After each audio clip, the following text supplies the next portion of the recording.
ultimate goal is concerned, I think none of us need have any apprehensions. None of us need have any doubt.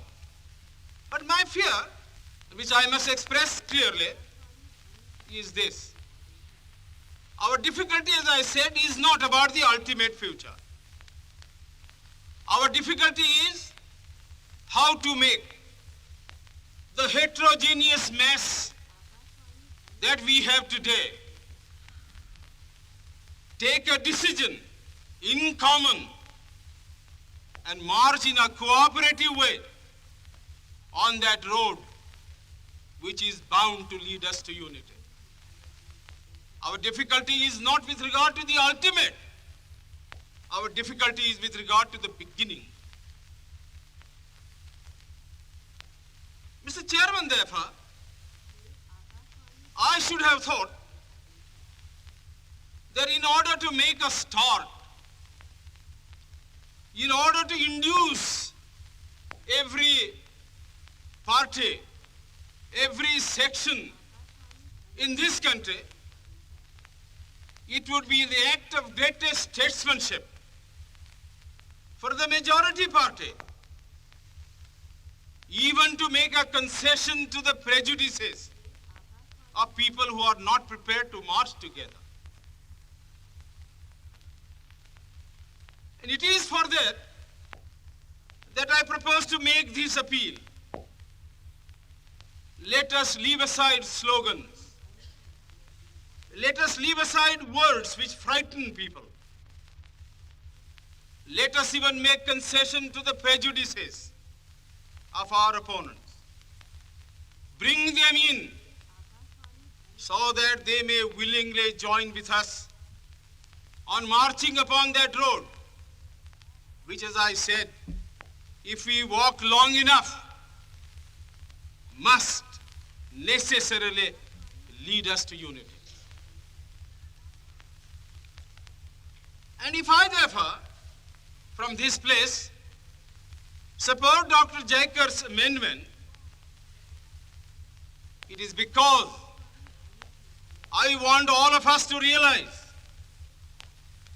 that whether we are right or wrong, whether the position that we take is consonance with our legal rights, whether that accords with the statement of May 16th or December 16th, leave all that aside. This is too big a question to be reduced to the position of mere legality. It is not a legal question.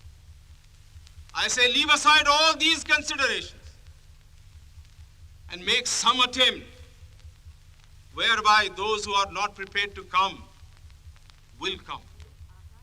Let us make it possible for them to come. That is my appeal. In the course of the debate that took place, there were two questions which were raised, which struck me so well that I took the trouble of taking them down on a note paper. The one question was, it was asked, I think, by my friend, the Prime Minister of Bihar, who spoke yesterday in this assembly. He said, how can this resolution prevent the League from coming into the Constituent Assembly?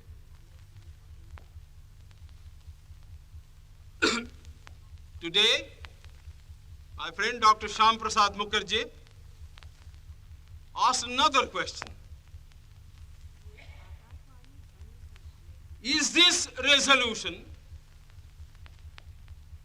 inconsistent with the Cabinet Mission's proposal?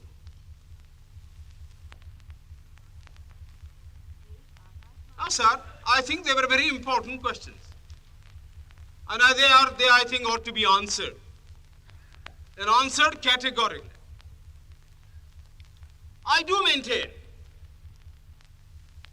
that this resolution, whether it is intended to bring about the result or not, whether it is the result of cold calculation, or whether it is a mere matter of accident, is bound to have the result of keeping the Muslim League out.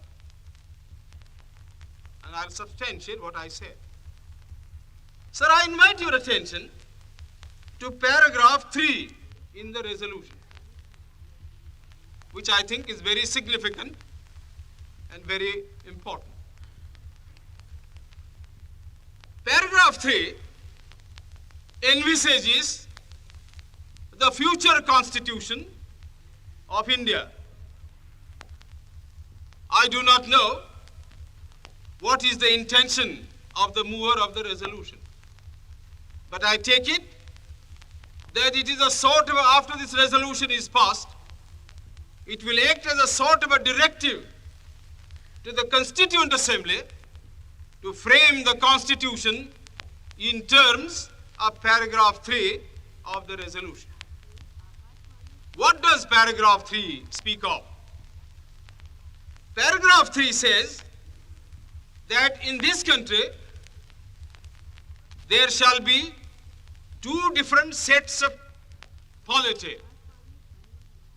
One at the bottom, the autonomous provinces or the states, or such other areas as care to join a united India.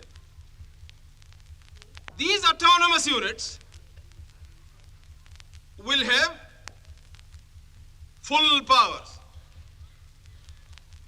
They will have also residuary powers.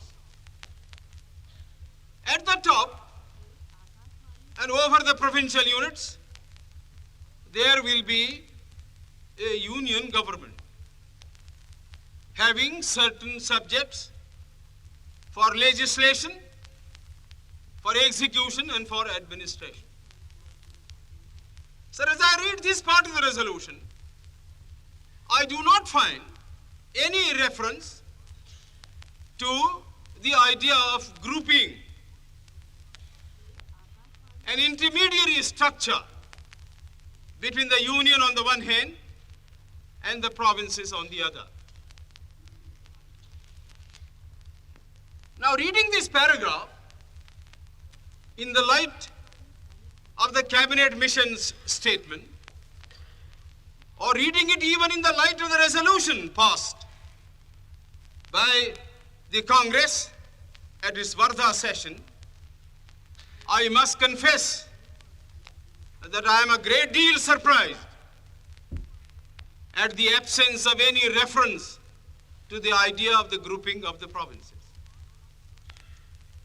So far as I am personally concerned, I do not like the idea of grouping. I like a strong, united center,